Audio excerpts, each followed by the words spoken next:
Our next guest is the very capable, the wonderful Mark Tigwell.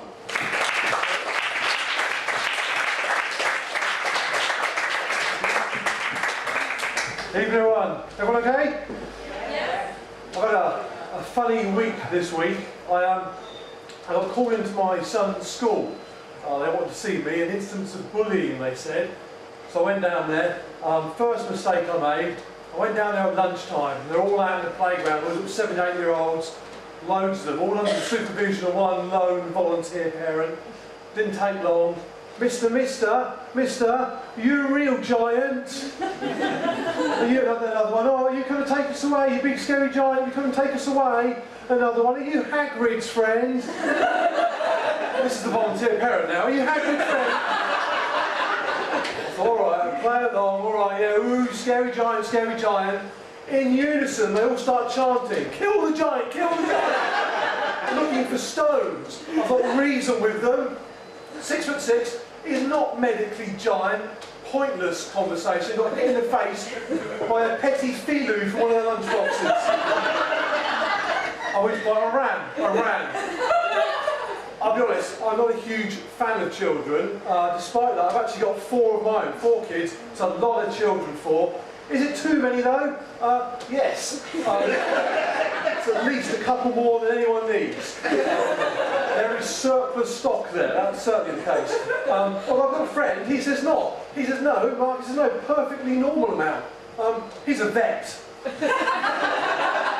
I'm not sure where his reference point, but maybe he thinks I'm just the right side of a Labrador.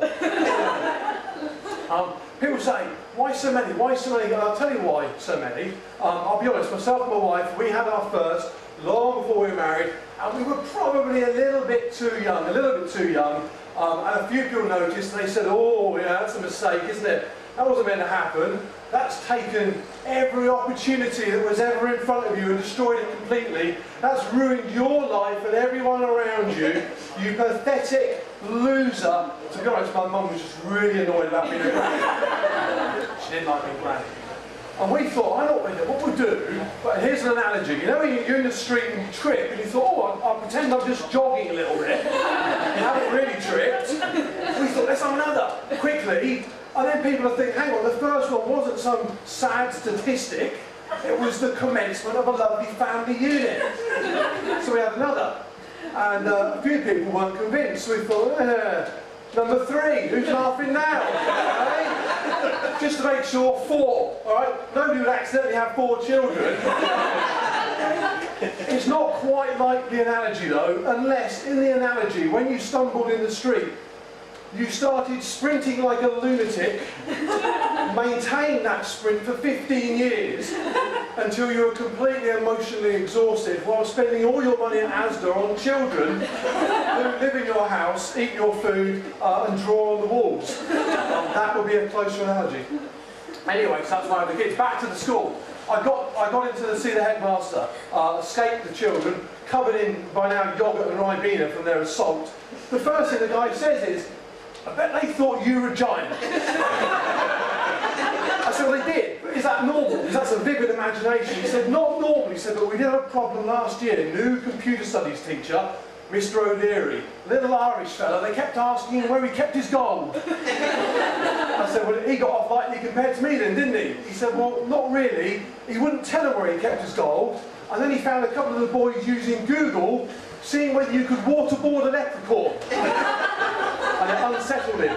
I said, forget that. I said, what about George bullying? That's my little boy, George. I said, he's a lovely kid. I can't believe he's been bullying someone.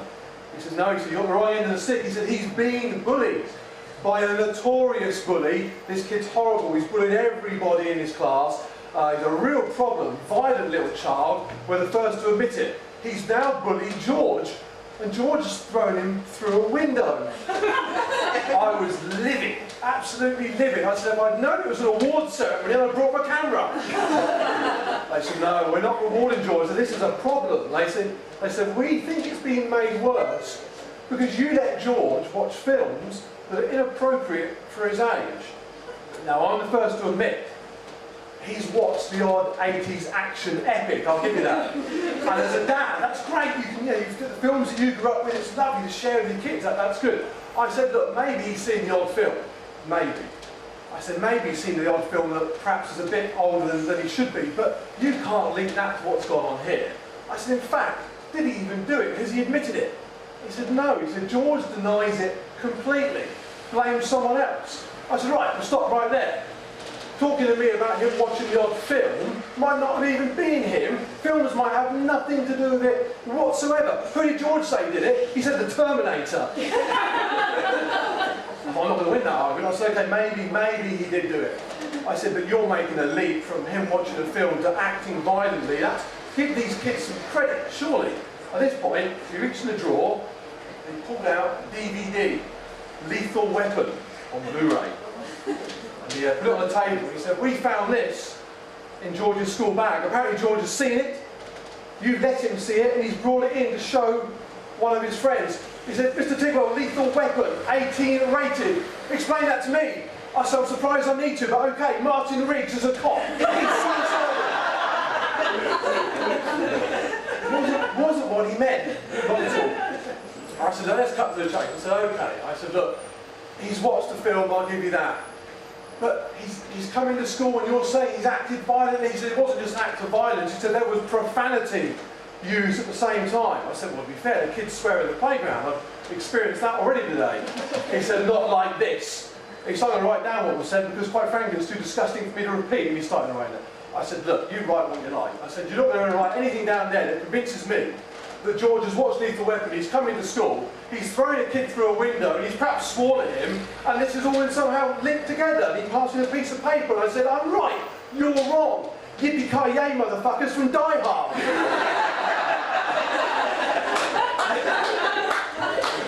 So I thought I'd go soon. The reason I had to go is because George is an Xbox fan as well as a violent film fan. And if I don't get home, he plays it all night. You have to get in his room and tell him, lights out. Call of Duty, Modern Warfare, that's his favourite. Any Call of Duty, Modern Warfare fans in? Yeah, a couple of sad men at the back. If you ever find yourself getting shot in the head by a child, singing down his microphone, SpongeBob SquarePants, that's George. For those of you who don't know, Modern Warfare, it's basically a little war game. You run around and you shoot people, you kill them. But you're killing it, it's online. That's how you play, it's online. So it's other people from around the world. There's a lovely social interaction there for the children. Right up to the point of slaughter. My wife, though, she worries a lot. Not about the violent content. Her concern is online grooming. Now, as a parent, this is something you have to be very worried about. If you've got kids and they're on the internet for online grooming, people pretending to be someone they're not, infiltrating a child's online world, and then obviously having their sinister way with them. And she said, look, someone could play the game with George. They could play alongside him even, and he might be threatened. Is he safe? I said, he's got a sniper rifle and body armour. I don't know if there is a guide for online grooming. I don't know if there are tips which children to avoid. But if there are, surely those children to avoid, that list will include those that can call in air support. Hand out your sweeties by all means, but not to the kid with the AK-47. So it's been great, thank you very much. Take care.